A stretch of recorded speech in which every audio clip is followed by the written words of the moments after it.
Psychická pohoda pozitívne ovplyvňuje zdravotný stav človeka.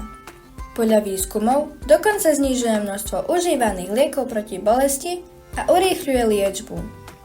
Preto sme sa rozhodli upraviť lavičky v storočnom parku Univerzitnej nemocnice Louisa Pasteura v Košiciach.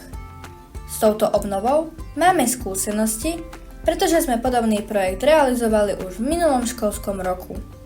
A tak, táto lavička môže vyzerať takto, táto smutná lavička zase takto, táto poškodená lavička takto.